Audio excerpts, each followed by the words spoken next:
सुप्रभात विद्यार्थियों, आज हम कक्षा 8वीं की पाठ्यपुस्तक बसंत भाग 3 से पाठ 3 बस की यात्रा भाग 2 का आज हम अध्ययन करेंगे।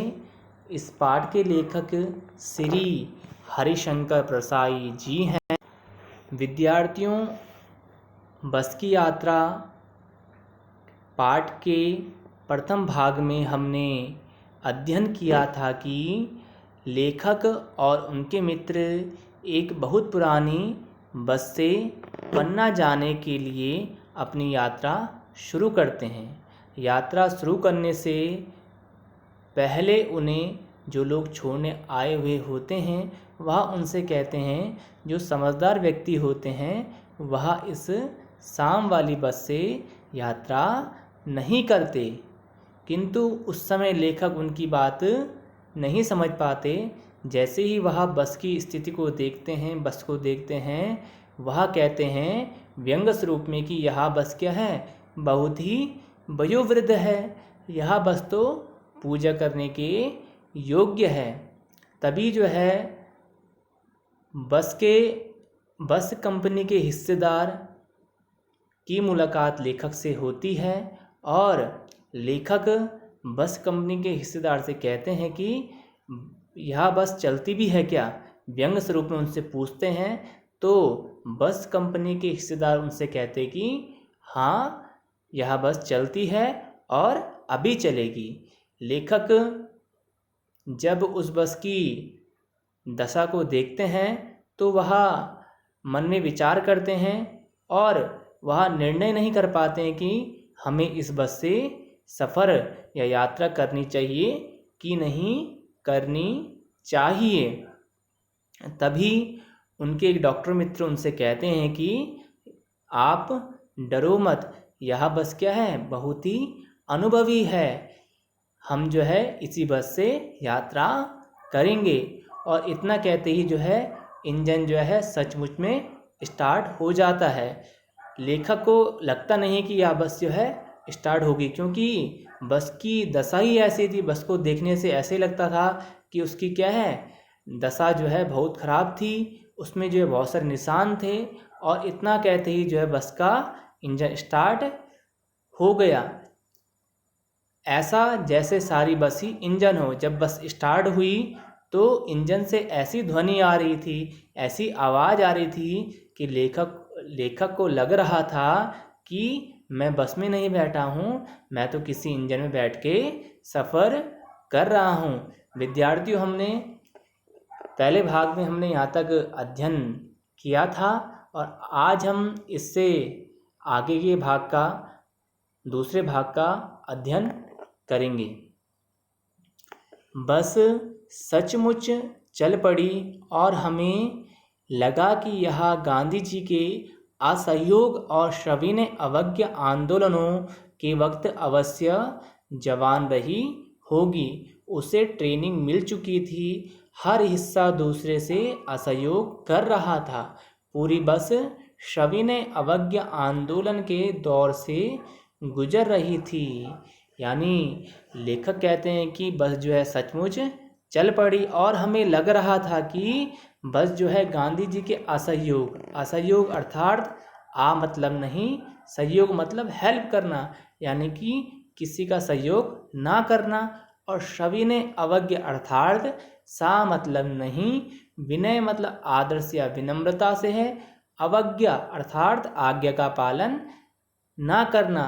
यह आंदोलन गांधी जी ने स्वतंत्रता प्राप्ति के लिए कुछ आंदोलन चलाए थे, जिनमें से यह 2 आंदोलन गांधी जी के प्रमुख आंदोलनों में से है। असहयोग आंदोलन का मतलब है अंग्रेजों के किसी भी कार्य का सहयोग ना करना, और सविनय अवज्ञा आंदोलन से तात्पर्य यह है कि आदर के साथ अंग्रेजी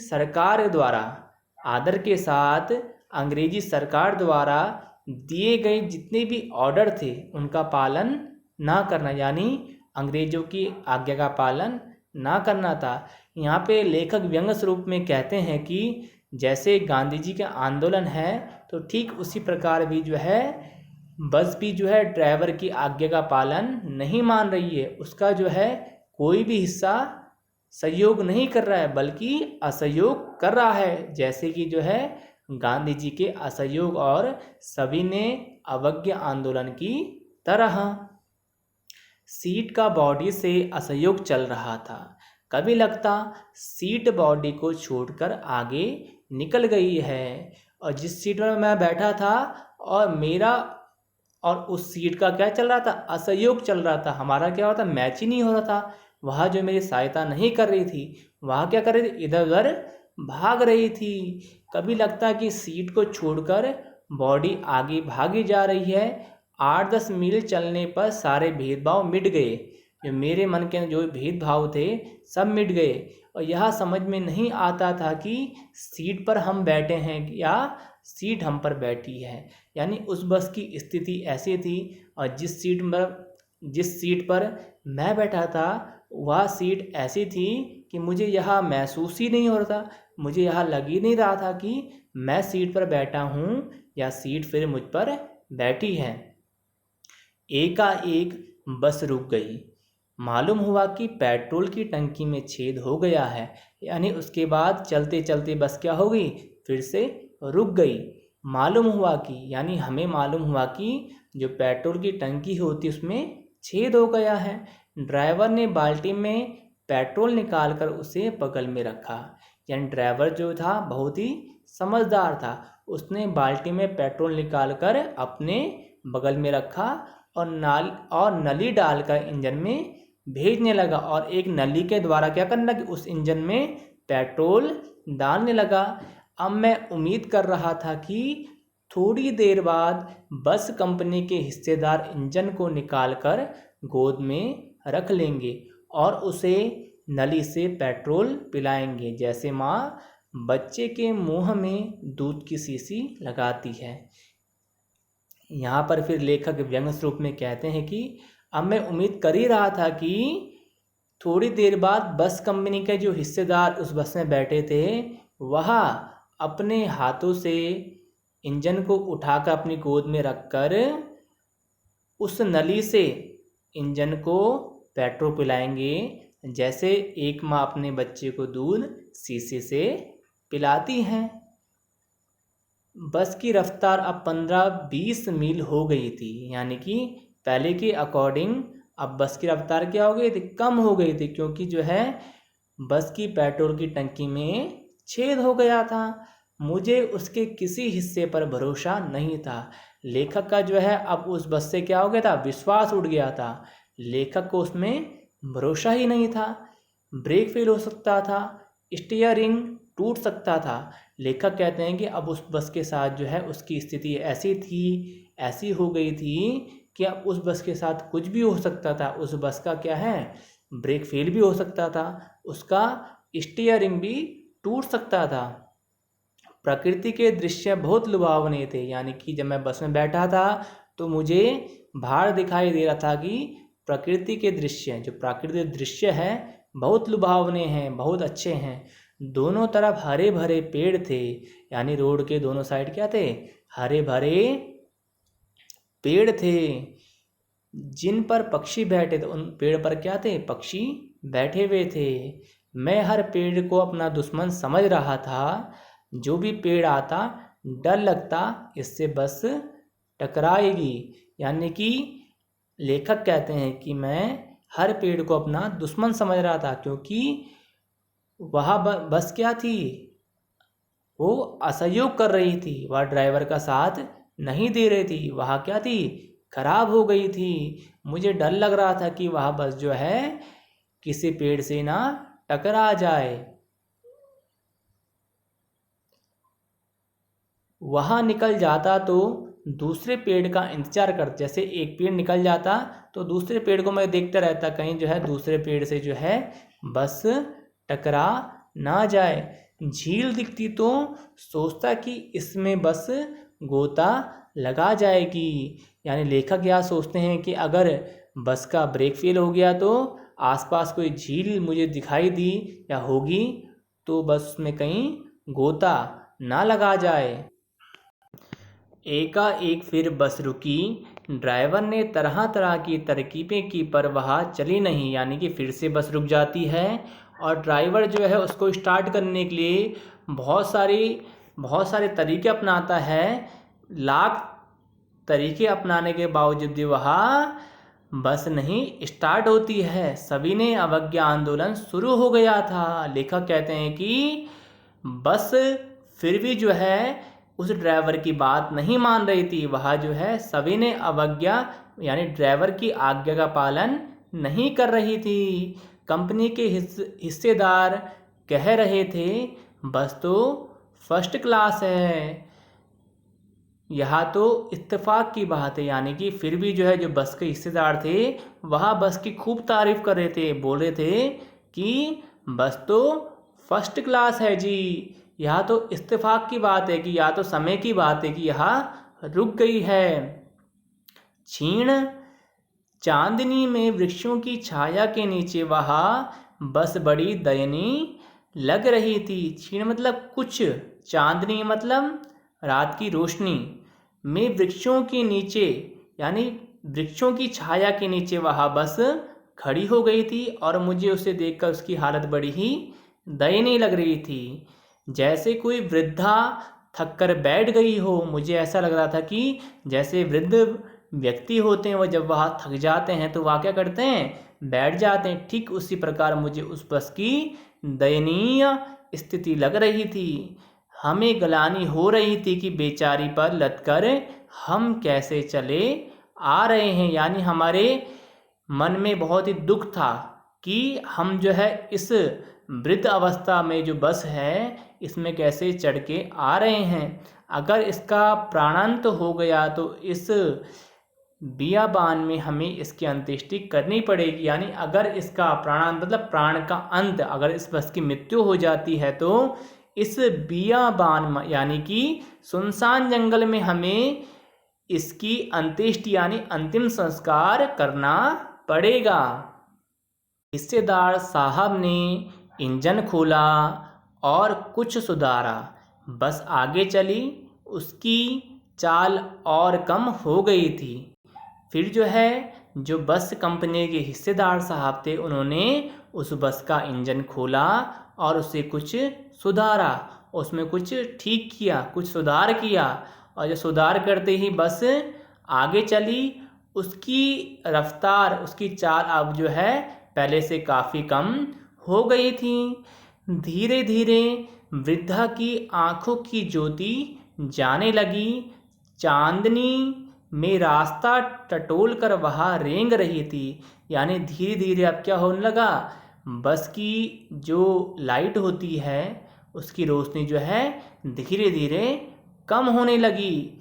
आगे या पीछे से कोई गाड़ी आती दिखती तो वह एकदम किनारे खड़ी हो जाती। यानी रास्ते में कोई रात्रि में उसके आगे या पीछे से यानी बस के आगे या पीछे से कोई गाड़ी आती तो वह किनारे खड़ी हो जाती थी और वह कहती, निकल जाओ बेटी, अपनी तो वह उम्र ही नहीं है।